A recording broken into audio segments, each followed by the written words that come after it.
Hi friends, welcome back to this channel. இந்த வீடியோவில் நம்ம நெட் எக்ஸாம் பேப்பர் 2ல் யூனிட் 2 அக்கௌண்டிங் அண்ட் ஆடிட்டிங்கில் இருக்கிற இம்பார்ட்டன்ட் டாபிக்ஸ் தான் பார்க்க போகிறோம். வாங்க வீடியோக்குள்ளே போகலாம். ஃபஸ்ட்டு நம்ம அக்கௌண்டிங் அண்ட் ஆடிட்டிங் எடுத்துக்கிட்டோன்னா இதில் நான் ஒரு 5 பார்ட்ஸாக இந்த யூனிட்டை பிரிச்சிருக்கேன். ஃபர்ஸ்ட் பார்த்திங்கன்னா அக்கௌண்டிங் அண்ட் இட்ஸ் கான்செப்ட். இது ஃபுல்லாக பேசிக் பிரின்சிபல்ஸ் கான்செப்ட்ஸ் இது தான் இருக்கும். அடுத்தது செகண்ட் பார்ட் பார்த்திங்கன்னா பார்ட்னர்ஷிப் அக்கௌண்ட்ஸு. இதில் admission, retirement, death, dissolution, insolvency இது எல்லாமே வரும். அடுத்தது கார்ப்பரேட் அக்கௌண்டிங்கில் issue of shares, forfeiture, reissue, அடுத்தது liquidation, amalgamation, absorption and then reconstruction, holding company accounts இதெல்லாம் கார்ப்பரேட் அக்கௌண்டிங்கில் வரும். நெக்ஸ்ட் பார்த்திங்கன்னா cost and management accounting. Remaining இருக்கிறது எல்லாமே நான் காஸ்ட் அண்ட் மேனேஜ்மெண்ட் அக்கௌண்டிங் அப்படின்னு சொல்லி கிளாஸிஃபை பண்ணியிருக்கேன். அடுத்தது லாஸ்ட் சாப்டர் பார்த்திங்கன்னா auditing and it's recent trends. So இந்த 5 சாப்டர் வைஸ் தான் நம்ம யூனிட் 2 பிரிச்சிருக்கோம்.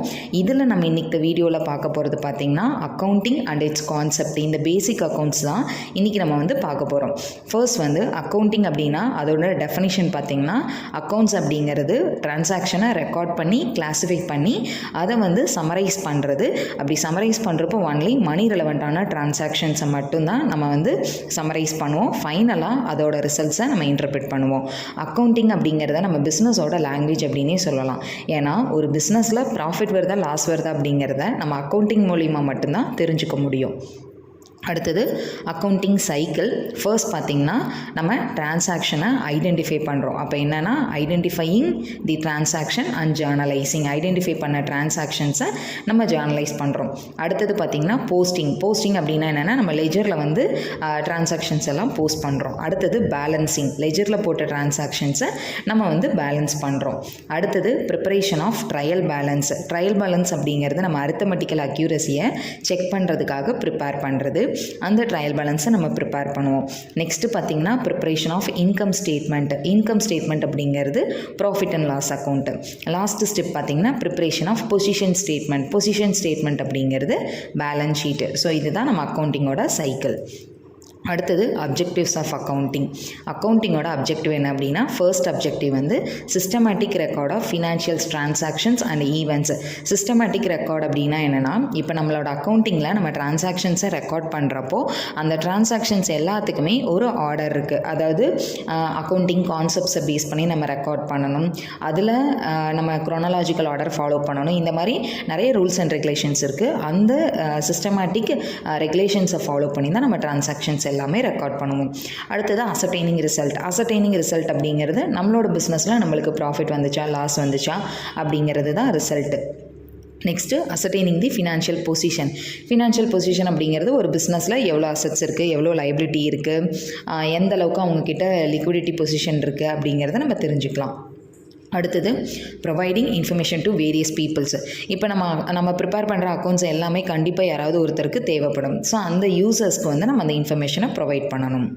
அடுத்தது ஆக்டிவிட்டீஸ் கவர்ட் அண்டர் அக்கௌண்டிங்கில் என்னென்ன ஆக்டிவிட்டீஸ்லாம் பண்ணுவோம் அப்படின்னு பார்த்தோன்னா ஃபர்ஸ்ட் ஐடென்டிஃபையிங் அப்படின்னா ஃபஸ்ட்டு டிரான்சாக்ஷன், ஒரு ஸ்பெசிஃபிக் கம்பெனியோட டிரான்சாக்ஷன்ஸை நம்ம ஐடென்டிஃபை பண்ணுவோம்.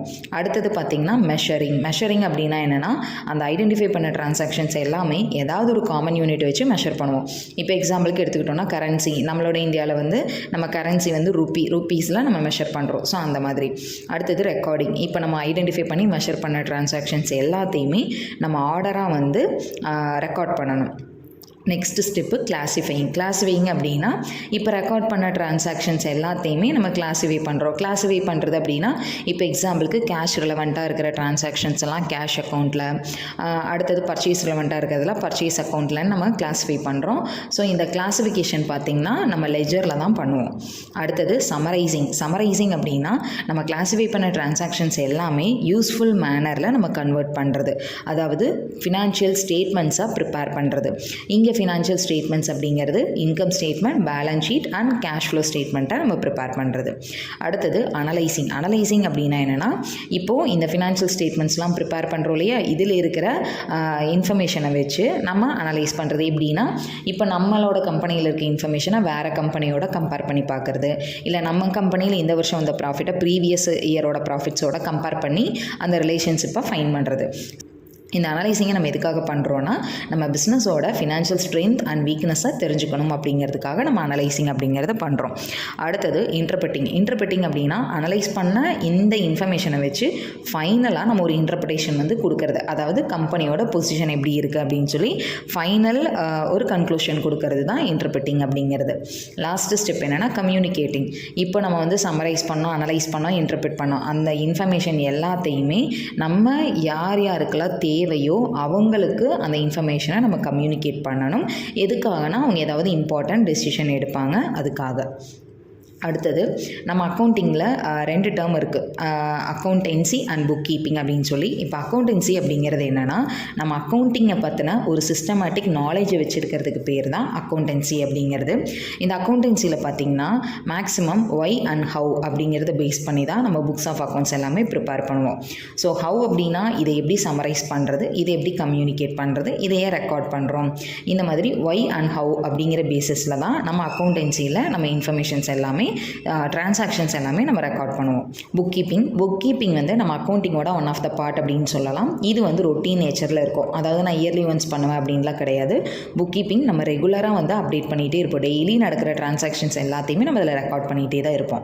இந்த புக் கீப்பிங்கில் என்னென்ன ஆக்டிவிட்டீஸ்லாம் நடக்கும் அப்படின்னு பார்த்தா டிரான்சாக்ஷனை ஐடென்டிஃபை பண்ணி அதை மெஷர் பண்ணி ரெக்கார்ட் பண்ணுறது, கிளாஸிஃபை பண்ணுறது, இது எல்லாமே ஒரு புக் கீப்பிங்கில் நடக்கிற ஆக்டிவிட்டீஸு. அடுத்தது புக் கீப்பிங்க்கும் அக்கௌண்டிங்க்கும் என்ன டிஃப்ரென்ஸ் அப்படின்னு பார்க்கலாம். ஃபர்ஸ்ட் வந்து பார்த்திங்கன்னா புக் கீப்பிங் அப்படிங்கிறதுல ரெக்கார்டிங்கும் கிளாஸிஃபையிங்கும் நடக்கும். ஆனால் அக்கௌண்டிங்கில் recording, classifying, summarising, analysing, interpreting இந்த வேலை எல்லாமே நடக்கும். அடுத்தது புக் கீப்பிங் வந்து ஒரு ப்ரைமரி ஸ்டேஜ் அப்படின்னு சொல்லலாம், அதாவது அக்கௌண்டிங்க்கு ஒரு பேஸு. ஆனால் அக்கௌண்டிங் பார்த்திங்கன்னா செகண்டரி ஸ்டேஜ், ஏன்னா அக்கௌண்டிங்கில் நம்ம அனலைசிங்கும் இன்டர்பிரேஷனும் தான் பண்ணுறோம். அடுத்தது புக் கீப்பிங் வந்து சிஸ்டமேட்டிக்காக ரெக்கார்ட்ஸை வந்து மெயின்டைன் பண்ணுவாங்க. ஆனால் அக்கௌண்டிங்கில் அந்த சிஸ்டமேட்டிக் ரெக்கார்ட்ஸை வச்சு அவங்க கம்பெனியோட ஃபினான்ஷியல் பர்ஃபார்மன்ஸ் எப்படி இருக்குது அப்படிங்கிறத அசர்டைன் பண்ணி அதை தேவையான பீப்புளுக்கு கம்யூனிகேட் பண்ணுவாங்க. இந்த புக் கீப்பிங்கை வந்து ஜூனியர் ஸ்டாஃப் பண்ணுவாங்க, இதே அக்கௌண்டிங்கை சீனியர் ஸ்டாஃப் பண்ணுவாங்க. நெக்ஸ்ட்டு நாலேஜ் லெவல் பார்த்திங்கன்னா புக் கீப்பிங்கில் வந்து அக்கௌண்டன்ட் அளவுக்கு நம்மளுக்கு ரொம்ப ஹையர் லெவல் ஆஃப் நாலேஜ் இருக்கணுங்கிறது கிடையாது. ஓரளவுக்கு பேசிக்காக லெவல் ஆஃப் நாலேஜ் இருந்தால் போதும். ஆனால் அக்கௌண்டிங்க்கு ரொம்ப ஹையர் லெவல் நாலேஜ் அப்படிங்கிறது தேவை, ஏன்னா அங்கே அனலைசிங் அப்படிங்கிறது நடக்குது. அப்போ அனலைசிங் பண்ணணும்னாலே நம்மளுக்கு அக்கௌண்டிங்கில் ரொம்ப டெப்த் நாலேஜ் அப்படிங்கிறது இருக்கணும். அடுத்தது பார்த்திங்கன்னா அனலிட்டிக்கல் ஸ்கில். புக் கீப்பிங்கில் வந்து ரொம்ப அனலிட்டிக்கல் ஸ்கில்லெல்லாம் இருக்கணும் அப்படிங்கிறது கிடையாது. அவங்களுக்கு ரெக்கார்ட்ஸை ப்ராப்பராக மெயின்டைன் பண்ண தெரிஞ்சால் போதும். ஆனால் அக்கௌண்டிங்கில் அனலிட்டிக்கல் ஸ்கில் அப்படிங்கிறது தான் உங்களுக்கு ரொம்ப இம்பார்ட்டண்ட்டு. புக் கீப்பிங் பார்த்திங்கன்னா ஒரு ரொட்டீன் நேச்சரில் இருக்கும், கிளரிக்கல் நேச்சரில் இருக்கும் ஒர்க்கு. அக்கௌண்டிங் வந்து அனலிட்டிக்கல் நேச்சரில் இருக்கும். அடுத்தது பார்த்திங்கன்னா designing of accounting system. So book கீப்பிங்கில் எந்த ஒரு அக்கௌண்டிங் சிஸ்டமையும் அவங்க வந்து தனியாக அவங்களுக்காக டிசைன் பண்ணுறது கிடையாது. ஆனால் அக்கௌண்டிங்கில் டிசைனிங் அப்படிங்கிறது கண்டிப்பாக இருக்கும். அடுத்தது supervision and checking. So book கீப்பிங்கில் பார்த்திங்கன்னா புக் கீப்பர் வந்து அக்கௌண்டண்ட்டோட ஒர்க்கை சூப்பர்வைஸ் பண்ண மாட்டார். இதே அக்கௌண்டண்ட் வந்து புக் கீப்பர்ஸோட ஒர்க்கை சூப்பர்வைஸ் பண்ணுவாங்க. இதுதான் புக் கீப்பிங்க்கும் அக்கௌண்டிங்க்கும் இருக்கிற டிஃப்ரென்ஸு. நெக்ஸ்ட்டு அட்வான்டேஜஸ் ஆஃப் அக்கௌண்டிங்கில் first advantage facilitates to replace memory. அப்படின்னா இப்போ ஒரு பிஸ்னஸில் டிரான்சாக்ஷன்ஸ் நிறையா நடக்கிறப்போ ஒரு ஹியூமன் பீயிங்னால் எல்லா டிரான்சாக்ஷன்ஸையும் ஞாபகம் வச்சுக்க முடியுமா அப்படின்னு கேட்டால் கண்டிப்பாக முடியாது. அப்போ இந்த லிமிட்டேஷனை ஓவர் கம் பண்ணுறதுக்காக தான் இந்த அக்கௌண்டிங் அப்படிங்கிறத நம்ம கொண்டு வந்திருக்கோம். ஏன்னா எல்லா விஷயங்களையும் நம்ம ஞாபகம் வச்சுக்க முடியாது. அப்போ எல்லாத்தையுமே நம்ம இந்த மாதிரி டிரான்சாக்ஷன்ஸ் எல்லாத்தையும் ரெக்கார்ட் பண்ணுறப்போ அந்த ஹியூமன் கிட்ட இருக்கிற லிமிட்டேஷனை ஓவர் கம் பண்ணுறோம். அதுக்காக தான் இதை கொண்டு வந்திருக்காங்க. அடுத்தது facilitates to comply with the legal requirements. So legal requirements அப்படின்னா இப்போ as per companies act, partnership act படியெல்லாம் பார்த்தோன்னா கம்பல்சரி எல்லா கம்பெனிஸுமே எல்லா பிஸ்னஸ் என்டிட்டிஸுமே அவங்களுக்கான புக்ஸை மெயின்டைன் பண்ணணும் அப்படின்னு ஒரு ரூல் இருக்குது. அதுக்காகவும் இதை நம்ம மெயின்டைன் பண்ணுறோம். அடுத்தது ஃபெசிலிட்டி டு அஸ்டைன் ஃபினான்ஷியல் பர்ஃபார்மன்ஸ். ஒரு கம்பெனியோட ஃபினான்ஷியல் பர்ஃபார்மன்ஸு, அவங்களோட ஃபினான்ஷியல் பொசிஷன் என்ன அப்படிங்கிறது தெரிஞ்சுக்கிறதுக்கு ஹெல்ப்ஃபுல்லாக இருக்குது. நெக்ஸ்ட் பார்த்திங்கன்னா இப்போ யூசர்ஸ், நம்ம கம்பெனியில் இன்டர்னல் யூசர்ஸ் இருப்பாங்க, எக்ஸ்டர்னல் யூசர்ஸ் இருப்பாங்க. அவங்க ஒரு இம்பார்ட்டண்டான டெசிஷன் எடுக்கணும் நம்ம கம்பெனி ரெலவெண்ட்டானா அதுக்கு இந்த அக்கௌண்டிங் தான் ஹெல்ப்ஃபுல்லாக இருக்குது. அடுத்தது கம்பேரிட்டிவ் ஸ்டடி அப்படின்னா நம்ம கம்பெனியோட டேட்டாவை இன்னொரு கம்பெனியோட வச்சு கம்பேர் பண்ணுறதுக்கும் அதே மாதிரி நம்மளோட கம்பெனியோட ப்ரீவியஸ் இயர் ரெக்கார்ட்ஸோட கம்பேர் பண்ணுறதுக்கும் இந்த அக்கௌண்டிங் ஹெல்ப்ஃபுல்லாக இருக்குது. அடுத்தது அசஸ் த மேனேஜ்மெண்ட்டுக்கு நிறைய விஷயங்களில் இந்த அக்கௌண்டிங் ரெக்கார்ட்ஸ் வந்து ஹெல்ப்ஃபுல்லாக இருக்குது. நெக்ஸ்ட்டு அசட்ஸை வந்து கண்ட்ரோல் பண்ணுறதுக்கும் ஹெல்ப்ஃபுல்லாக இருக்குது. நம்மக்கிட்ட எந்த டேட்டில் என்ன அசட் வாங்கணும், இப்போ ப்ரெசென்ட்டில் அதோட வேல்யூ எவ்வளோ இருக்குது அப்படிங்கிறதெல்லாம் நம்ம தெரிஞ்சுக்கலாம். நெக்ஸ்ட்டு டேக்ஸ் லயபிலிட்டிக்கான ஸ்டேட்மெண்ட் வந்து நம்ம ப்ரிப்பேர் பண்ணுறதுக்கும் ஹெல்ப்ஃபுல்லாக இருக்குது. பிஸ்னஸோட வேல்யூ என்னங்கிறத அசர்டைன் பண்ணுறதுக்கு, நம்மளோட பிஸ்னஸ்க்கு ஏதாவது லோன் தேவைப்படுது அப்படின்னா அந்த லோன் வாங்குறதுக்கு, அதுக்கப்புறம் ஒரு சில இடத்துல லீகல் எவிடன்ஸாகவும் இந்த அக்கௌண்டிங் அப்படிங்கிறது நம்மளுக்கு ஹெல்ப்ஃபுல்லாக இருக்குது. அடுத்தது பிரான்ச்சஸ் ஆஃப் அக்கௌண்டிங்கில் 5 பிரான்ச் இருக்குது. ஃபர்ஸ்ட் வந்து ஃபினான்ஷியல் அக்கௌண்டிங் அப்படிங்கிறதுல நம்ம டிரான்சாக்ஷனை ஐடென்டிஃபை பண்ணி மெஷர் பண்ணி அனலைஸ் பண்ணி கம்யூனிகேட் பண்ணுவோம் யூசர்ஸ்க்கு. இது ஃபினான்ஷியல் அக்கௌண்டிங். இதே காஸ்ட் அக்கௌண்டிங் அப்படின்னு எடுத்துக்கிட்டோன்னா ஒரு ப்ராடக்ட்டோட காஸ்ட் எவ்வளோ, அந்த ப்ராடக்ட்டோட காஸ்ட்டை நம்ம எப்படி கண்ட்ரோல் பண்ணலாம், அந்த ப்ராடக்ட்டுக்கு காஸ்ட்டை நம்ம எப்படி ரெடியூஸ் பண்ணுறது அப்படிங்கிறதெல்லாம் நம்ம காஸ்ட் அக்கௌண்டிங்கில் பார்ப்போம். நெக்ஸ்ட் மேனேஜ்மெண்ட் அக்கௌண்டிங்கில் இந்த ஃபினான்ஷியல் அக்கௌண்டிங்கில் இருந்து ப்ரொவைட் பண்ணுற இன்ஃபர்மேஷனை என்னென்ன டூல்ஸ்லாம் யூஸ் பண்ணி நம்ம அனலைஸ் பண்ணலாம் அப்படிங்கிறது தான். அதாவது ஒரு இம்பார்ட்டண்டான டெசிஷன் எடுக்கிறப்போ நம்ம இந்த மேனேஜ்மெண்ட் அக்கௌண்டிங்கில் இருக்கிற டூல்ஸை யூஸ் பண்ணி தான் அனலைஸ் பண்ணுவோம். அந்த டெசிஷன் வந்து எடுக்கலாமா வேணாமா அப்படிங்கிறத பற்றி. அடுத்தது சோஷியல் ரெஸ்பான்சிபிலிட்டி அக்கௌண்ட்ஸ் அப்படிங்கிறது என்னென்னா, இப்போ நம்ம பிஸ்னஸில் ஒரு டெசிஷன் எடுக்கிறோன்னா அது சொசைட்டியே எந்த அளவுக்கு அதோட எஃபெக்ட் இருக்கும் அப்படிங்கிறத தெரிஞ்சுக்கிறது. அடுத்தது ஹியூமன் ரிசோர்ஸ் அக்கௌண்டிங் அப்படிங்கிறது நம்மளோட பிஸ்னஸில் இருக்கிற ஹியூமன் ரிசோர்ஸஸ் அப்படிங்கிறவங்க நம்மளுக்கு ஒரு அசட் மாதிரி. அப்போ அவங்களுக்கு நம்ம அவங்களை எப்படி ஐடென்டிஃபை பண்ணுறது, அவங்களோட கெப்பாசிட்டி எப்படி மெஷர் பண்ணுறது, அவங்களுக்கு எப்படி கம்யூனிகேட் பண்ணுறது அப்படிங்கிற அந்த ஹியூமன் ரிசோர்ஸை பற்றின எல்லா இன்ஃபர்மேஷனையும் நம்ம மெயின்டைன் பண்ணுறது தான் ஹியூமன் ரிசோர்ஸ் அக்கௌண்டிங் அப்படிங்கிறது. இப்போ பார்த்தது பிரான்ச்சஸ் ஆஃப் அக்கௌண்டிங். அடுத்தது நம்ம யூசர்ஸ் அப்படின்னு பார்த்தோம். பிஸ்னஸில் அந்த யூசர்ஸை 2 டைப்பாக கிளாஸிஃபை பண்ணலாம். ஒருத்தர் இன்டர்னல் யூசர்ஸ், இன்னொருத்தர் எக்ஸ்டர்னல் யூசர்ஸ். இன்டர்னல் யூசர்ஸ் அப்படிங்கிறவங்க வித்தின் பிஸ்னஸ்குள்ளே இருக்கிற யூசர்ஸ் எல்லாம் நம்ம இன்டர்னல் யூசர்ஸ் அப்படின்னு சொல்லுவோம். எக்ஸாம்பிளுக்கு ஓனர்ஸு, மேனேஜ்மெண்ட்டு, எம்ப்ளாயிஸ் இவங்களாம் பிஸ்னஸ்குள்ளே இருக்கவங்க. எக்ஸ்டர்னல் யூசர்ஸ் அப்படிங்கிறவங்க அவுட் சைட் த பிஸ்னஸ்க்கு வெளியே இருக்கிறவங்க. இப்போ creditors, financiers, investor, consumer, tax authority, government, research scholars இந்த மாதிரி இருக்கிறவங்களெல்லாம் நம்ம எக்ஸ்டர்னல் யூசர்ஸ் அப்படின்னு சொல்லுவோம். ஒரு பிஸ்னஸோட இன்ஃபர்மேஷனை தெரிஞ்சுக்கிறதுல இன்டர்னல் யூசர்ஸும் ஆர்வமாக தான் இருப்பாங்க, எக்ஸ்டர்னல் யூசர்ஸும் ஆர்வமாக தான் இருப்பாங்க. அப்போ அந்த 2 இன்ட்ரெஸ்டட் பீப்புள்ஸ்க்கும் நம்ம இந்த இன்ஃபர்மேஷனை கன்வே பண்ணணும். அடுத்தது பேசிஸ் ஆர் மெத்தட்ஸ் ஆஃப் அக்கௌண்டிங்கில் மொத்தமாக 3 மெத்தடில் நம்ம ரெக்கார்ட் பண்ணலாம். ஃபர்ஸ்ட் ஒன் வந்து கேஷ் பேசிஸ் அப்படின்னா என்னென்னா, ஆக்சுவலாக நான் கேஷ் ரிசீவ் பண்ணியிருந்தாலோ இல்லை ஆக்சுவலாக நான் கேஷ் பே பண்ணியிருந்தாலோ தான் நான் ரெக்கார்ட் பண்ணுவேன். அது கேஷ் பேசிஸ். அதாவது கேஷை நான் ஸ்பெண்ட் பண்ணியிருப்பேன் இல்லைனா ரிசீவ் பண்ணியிருப்பேன், இது எக்ஸாக்டாக நடந்திருந்தால் மட்டும்தான் நான் ரெக்கார்ட் பண்ணுவேன். இதே mercantile basis or accrual basis அப்படிங்கிறது என்னென்னா, இப்போ நான் கேஷ் ரிசீவ் பண்ணுறேன் அப்படின்னா எக்ஸாக்டாக நான் ரிசீவ் பண்ணியிருக்கணுங்கிறது கிடையாது. எனக்கு அந்த ஒரு இன்கமாக க்ரியேட் ஆகிருக்கு அப்படின்னாலே நான் ரெக்கார்ட் பண்ணுவேன். இப்போ எக்ஸாம்பிளுக்கு எனக்கு வந்து ஒருத்தர் வந்து அமௌண்ட்டு கொடுக்குறேன் அப்படின்னு சொல்லியிருக்காரு. நான் வந்து ஒரு பிஸ்னஸோட ஓனர். எனக்கு அவர் வந்து ஒரு 2 days கழிச்சு, ஃபார் எக்ஸாம்பிள் 2 days கழிச்சுனா ஒரு 28th அன்னைக்கு உங்களுக்கு நான் ஒரு 10,000 rupees கேஷ் கொடுக்குறேன் அப்படின்னு சொல்லியிருக்காருன்னா நான் என்ன பண்ணுவேன்னா, எனக்கு அவர் நாளான்னைக்கு அமௌண்ட் கொடுப்பாரு அப்படிங்கிறத நான் முன்னாடி என்னோடய இன்கமில் ரெக்கார்ட் பண்ணி வச்சுக்கிறது. ஏன்னா அவர் தான் நாளான்னைக்கு கொடுக்குறேன் அப்படின்னு சொல்லிட்டாரு. ஸோ இட்ஸ் அக்ரூட். அதனால் இதே எக்ஸ்பென்சஸ் அப்படின்னா, எக்ஸ்பென்சஸ் வந்து நான் பே பண்ணுறதுக்கு முன்னாடியே நான் ரெக்கார்ட் பண்ணிக்கிறது. எக்ஸாம்பிளுக்கு நான் ஜூன் மந்த் என்னோடய கம்பெனிக்கான ரெண்ட் பே பண்ணணும், பில்டிங்க்கான ரெண்ட் பே பண்ணணும்னா நான் பே பண்ணதுக்கப்புறம் ரெக்கார்ட் பண்ண மாட்டேன், முன்னாடியே என்னோட ரெண்ட் இவ்வளோ அப்படின்னு சொல்லி நான் ரெக்கார்ட் பண்ணிக்கிறது. இதுதான் அக்ரூவல் பேசிஸ் அப்படிங்கிறது. ஒரு இன்கம் நம்மளுக்கு க்ரியேட் ஆனாலே அதை ரெக்கார்ட் பண்ணிடுவோம், அதை ரிசீவ் பண்ணணுங்கிறது கிடையாது. அதே மாதிரி ஒரு எக்ஸ்பென்சஸை பே பண்ணதுக்கப்புறம் ரெக்கார்ட் பண்ணுங்கிறது இல்லை, அதுக்கான டியூ வந்தோடனே நம்ம அதை வந்து ரெக்கார்ட் பண்ணிக்கிறது. இதுதான் அக்ரூவல் பேசிஸ் அப்படிங்கிறது. அடுத்தது mixed basis or hybrid basis அப்படின்னா, இப்போ இன்கம் எல்லாத்தையும் கேஷ் பேசிஸ்லையும் எக்ஸ்பென்சஸ் எல்லாத்தையும் அக்ரூவல் பேசிஸ்லையும் மெயின்டைன் பண்ணுறது தான் மிக்ஸ்டு பேசிஸ் அப்படிங்கிறது. நெக்ஸ்ட்டு அக்கௌண்டிங்கில் 2 சிஸ்டம் இருக்குது. ஒன்று வந்து சிங்கிள் என்ட்ரி சிஸ்டம், இன்னொன்று டபுள் என்ட்ரி சிஸ்டம். இதில் சிங்கிள் என்ட்ரி சிஸ்டம் அப்படிங்கிறது பார்த்திங்கன்னா அந்த பேர்லேயே இருக்குது, சிங்கிள் என்ட்ரி. அதாவது நம்மளோட அக்கௌண்டிங்கில் நம்ம டெபிட்டும் இருக்கும் கிரெடிட்டும் இருக்கும், இந்த ரெண்டையுமே நம்ம ரெக்கார்ட் பண்ணுவோம். ஆனால் சிங்கிள் என்ட்ரி சிஸ்டம் பொறுத்த வரைக்கும் எய்தர் டெபிட் இல்லைனா கிரெடிட்டை மட்டும்தான் நம்ம ரெக்கார்ட் பண்ணுவோம். அதே மாதிரி சிங்கிள் என்ட்ரி சிஸ்டமில் நம்ம டெட்டாஸ் கிரெடிட்டாஸோட லெஜர் அக்கௌண்ட் மெயின்டைன் பண்ணுவோம், கேஷ் புக் வந்து மெயின்டைன் பண்ணுவோம். மீதி எந்த இம்பர்சனல் லெஜர் அக்கௌண்ட், அதாவது சேல்ஸ் லெஜரு, பர்ச்சேஸ் லெஜரு, இது அசட் அக்கௌண்ட்டு, இது எதையுமே நம்ம மெயின்டைன் பண்ண மாட்டோம். இது எல்லாமே நம்ம இக்னோர் பண்ணிடுவோம். அதே மாதிரி இந்த மாதிரி இன்கம்ப்ளீட்டாக ரெக்கார்ட்ஸ் இருக்கிறதுனால சிங்கிள் என்ட்ரி சிஸ்டம் பொறுத்த வரைக்கும் நம்ம ட்ரையல் பேலன்ஸ் வந்து ப்ரிப்பேர் பண்ண முடியாது. ட்ரையல் பேலன்ஸ் எதுக்காக ப்ரிப்பேர் பண்ணுறோம்? அரித்தமெட்டிக்கல் அக்யூரஸியை செக் பண்ணுறதுக்காக. இங்கே ப்ரிப்பேர் பண்ணாதனால நம்மளால் அந்த அக்யூரஸியை செக் பண்ண முடியாது. நெக்ஸ்ட் பார்த்திங்கன்னா இந்த பர்ச்சேஸ் அக்கௌண்ட்டு, சேல்ஸ் அக்கௌண்ட்டெல்லாம் நம்ம ப்ரிப்பேர் பண்ணாதனால நம்மளால் ட்ரேடிங் அக்கௌண்ட் வந்து ப்ரிப்பேர் பண்ண முடியாது. அதே மாதிரி profit and loss account balance ஷீட்டும் ப்ரிப்பேர் பண்ண முடியாது. ஏன்னா நாமினல் அக்கௌண்ட்டும் ரியல் அக்கௌண்ட்டும் நம்ம மெயின்டைன் பண்ண போகிறதில்ல. அப்போ நம்ம வந்து trading account, profit and loss balance ஷீட்லாம் சிங்கிள் என்ட்ரியில் ப்ரிப்பேர் பண்ண மாட்டோமா அப்படின்னு கேட்டிங்கன்னா ப்ரிப்பேர் பண்ணுவோம். அப்படி ப்ரிப்பேர் பண்ணாலும் அதில் கிடைக்கிற ரிசல்ட் வந்து நம்மளுக்கு ரிலையபிளான ரிசல்ட்டாக இருக்காது. Next double entry system.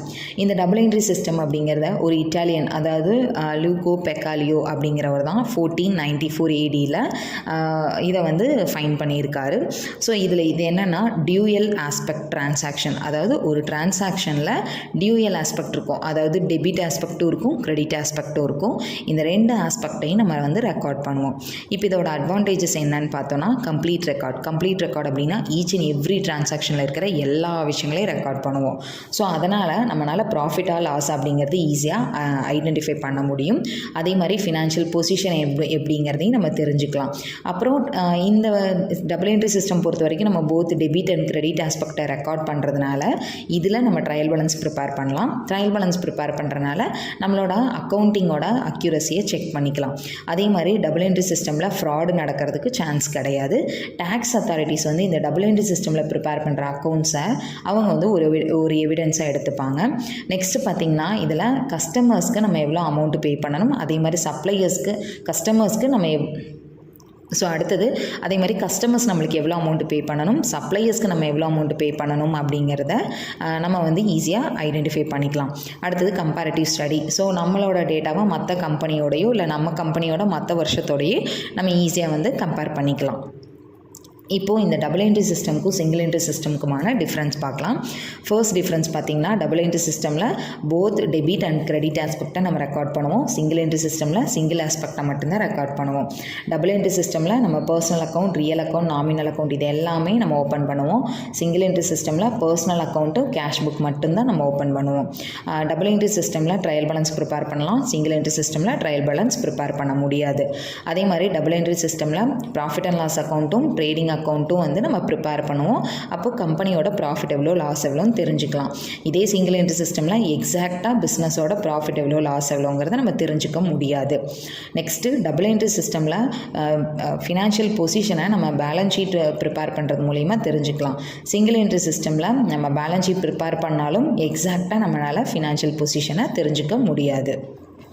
Next acceptability. Double entry சிஸ்டமை இன்கம் டேக்ஸ் அத்தாரிட்டிஸ் மற்ற எல்லா பர்பஸ்க்கும் பேங்க்கில் லோன் வாங்குறதுக்கு இது எல்லாத்துக்குமே நம்ம டபுள் என்ட்ரி சிஸ்டமில் ப்ரிப்பேர் பண்ணுற ரெக்கார்ட்ஸை எவிடன்ஸ் அக்செப்ட் பண்ணுவாங்க. ஆனால் சிங்கிள் என்ட்ரி சிஸ்டமில் நம்ம ப்ரிப்பேர் பண்ணுற எந்த ரெக்கார்ட்ஸையும் நம்ம எதுக்காகவும் எவிடன்ஸை சப்மிட் பண்ண முடியாது.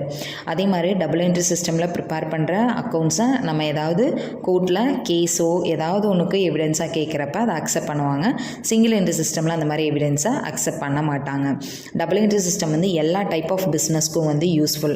அதாவது அது சோல் ப்ரொப்ரைட்டராக இருந்தாலும் பார்ட்னர்ஷிப்பாக இருந்தாலும் எல்லாத்துக்குமே அது வந்து சூட்டபிளான ஒன்று தான். ஆனால் சிங்கிள் என்ட்ரி சிஸ்டமை ஒன்லி ஸ்மால் பிஸ்னஸ்மேன் மட்டும்தான் ஃபாலோ பண்ண முடியும். அடுத்தது டபுள் என்ட்ரி சிஸ்டமில் இன்டர்னல் செக் அப்படிங்கிறது பாசிபிள், சிங்கிள் என்ட்ரி சிஸ்டமில் it's not possible. Next types of accounts. இது நம்ம எல்லாத்துக்குமே தெரியும். நம்ம அக்கௌண்ட்ஸில் personal account, real account, nominal account அப்படின்னு 3 டைப் ஆஃப் அக்கௌண்ட்ஸ் இருக்குது. அதே மாதிரி பர்சனல் அக்கௌண்ட் அப்படிங்கிறதுல natural person, artificial person, representative personal account இது எல்லாமே இன்க்ளூட் ஆகும். ரியல் அக்கௌண்ட்டில் tangible and intangible assets account வரும். நாமினல் அக்கௌண்ட்டில் எக்ஸ்பென்சஸ், லாஸஸ், இன்கம்ஸ், கெயின்ஸ் இது எல்லாமே நம்ம ரெக்கார்ட் பண்ணுவோம். இதுக்கான அக்கௌண்டிங் ரூல் என்ன அப்படிங்கிறது நம்மளுக்கு தெரியும். பர்சனல் அக்கௌண்ட்டுக்கு debit the receiver, credit the giver. Real அக்கௌண்ட்டுக்கு debit what comes in, credit what goes out. Nominal அக்கௌண்ட்டுக்கு debit all expenses and losses, credit all incomes and gains. இது எல்லாமே நம்ம இப்போ பார்த்தது எல்லாமே அக்கௌண்டிங்கோட பேசிக்ஸ் என்ன அப்படின்னு பார்த்தோம். இப்போ அடுத்தது அக்கௌண்டிங் கான்செப்ட்ஸ் அண்ட் கன்வென்ஷன்ஸை என்னங்கிறத பார்க்கலாம்.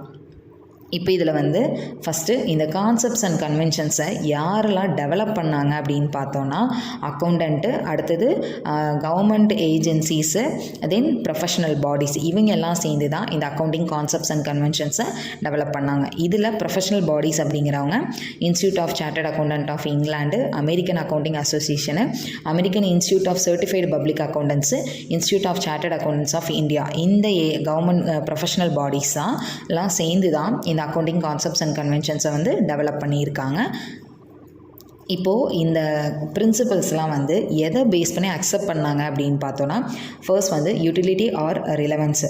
ஸோ இந்த பிரின்சிபல்ஸ் எல்லாமே பார்த்திங்கன்னா எல்லாத்துக்குமே யூஸ்ஃபுல்லாக இருந்துச்சு. அதே மாதிரி ரொம்ப நெசசரியான இன்ஃபர்மேஷனும் ப்ரொவைட் பண்ணுச்சு. இன்ட்ரெஸ்டட் பார்ட்டிக்கு ரிலவெண்ட் டேட்டாவாக ப்ரொவைட் பண்ணதுனால இதை அக்செப்ட் பண்ணாங்க. அடுத்தது அப்ஜெக்டிவிட்டி பார்த்தோன்னா இதில் இந்த பிரின்சிபல்ஸ் எல்லாமே நம்ம ஃபாலோ பண்ணணும் அப்படின்னா இதுக்கான ப்ராப்பரான டாக்குமெண்ட்ஸ் அண்ட் ஃபேக்ட்ஸ் எல்லாமே நம்ம மெயின்டைன் பண்ணணும். அப்போ இந்த இடத்துல ஃப்ராட் அப்படிங்கிறது நடக்கிறதுக்கு சான்ஸ் இல்லை அப்படிங்கிறதுனால இதை அக்செப்ட் பண்ணாங்க.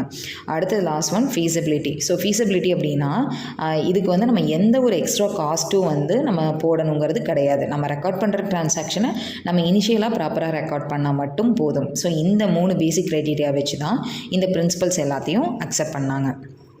அடுத்தது characteristics of accounting concepts and conventions. So first பார்த்திங்கன்னா அக்கௌண்டிங் பிரின்சிபல்ஸ் ஒரு ப்ராக்டிக்கல் பர்பஸ்க்காக தான் டெவலப் பண்ணாங்க. இந்த பிரின்சிபல்ஸ் எல்லாமே ஒரு யூனிஃபார்மிட்டி இருக்கணும், ஈஸியாக எல்லோரும் அண்டர்ஸ்டாண்ட் பண்ணிக்கணும் அப்படிங்கிற அந்த ஒரு காமன் யூசேஜ்க்காக தான் இதை டெவலப் பண்ணியிருக்காங்க. அடுத்தது இது எந்த ஒரு கவர்மெண்ட்டோ இல்லை லீகல் அத்தாரிட்டியோ ஸ்பெசிஃபிக்காக அவங்களுக்காக க்ரியேட் பண்ணலை. இதோட ப்ராசஸ் இன்னமுமே இவாலுவேஷனில் தான் இருக்குது. நெக்ஸ்ட்டு இப்போது அக்கௌண்டிங் கான்செப்ட் அப்படின்னா என்னென்னு பார்க்கலாம். அக்கௌண்டிங் கான்செப்ட் அப்படிங்கிறது பார்த்திங்கன்னா நம்ம ஒரு அசம்ஷன் அண்ட் ஐடியாஸை யூஸ் பண்ணி நம்ம ஃபினான்ஷியல் ஸ்டேட்மெண்ட்டை ப்ரிப்பேர் பண்ணலாம். அதே மாதிரி நம்ம அக்கௌண்டன்சியை ப்ராக்டிஸ் பண்ணுறதுக்கான ஒன் ஆஃப் தி எசென்ஷியல் ஒரு அசம்ஷன் ஆர் ஐடியாவை தான் நம்ம அக்கௌண்டிங் கான்செப்ட் அப்படின்னு சொல்கிறோம். நம்மக்கிட்ட மொத்தமாக 10 கான்செப்ட் இருக்குது. இப்போ இந்த 10 கான்செப்டை பற்றி தான் நம்ம டீட்டெயிலாக பார்க்க போகிறோம். ஃபர்ஸ்ட் கான்செப்ட் என்னென்னா business entity concept. Business entity concept அப்படின்னா என்னென்னா இப்போ இந்த கான்செப்டில் பிஸ்னஸை ஓனர் ஸ்டார்ட் பண்ணாலும் பிஸ்னஸ்ங்கிறது வேறு, அவங்களோட ஓனர் அப்படிங்கிறவங்க வேறு. ஸோ அதனால் செப்பரேட்டாக புக்ஸ் மெயின்டைன் பண்ணுவாங்க. இதில் இப்போ ஓனரோட பர்சனல் டிரான்சாக்ஷன்ஸ் ஏதாவது நடந்திருக்கு அப்படின்னா அதை அவங்க அதாவது எக்ஸாம்பிளுக்கு இப்போ ஒரு ஓனர் சைக்கிள் வாங்கியிருக்காரு அப்படின்னா அதை எல்லாத்தையும் பிஸ்னஸில் ரெக்கார்ட் பண்ண மாட்டாங்க. அது எல்லாமே எக்ஸ்க்ளூட் பண்ணிவிட்டு பிஸ்னஸில் எக்ஸாக்டாக என்ன டிரான்சாக்ஷன்ஸ் நடந்ததோ அதை மட்டும்தான் ரெக்கார்ட் பண்ணுவாங்க. இப்போ ஓனரோட டிரான்சாக்ஷன் ஏதாவது பிஸ்னஸில் நடந்திருக்கு அப்படின்னா அதையும் செப்பரேட்டாக ரெக்கார்ட் பண்ணுவாங்க. இப்போ எக்ஸாம்பிளுக்கு ஓனர் பிஸ்னஸ்லேருந்து மந்த்லி ஒரு 1000 rupees ட்ராயிங்ஸாக எடுக்கிறாரு அப்படின்னா அப்போ அந்த பிஸ்னஸோட புக்ஸில் ட்ராயிங்ஸ் இவ்வளோ அப்படின்னு சொல்லி ரெக்கார்ட் பண்ணிடுவாங்க.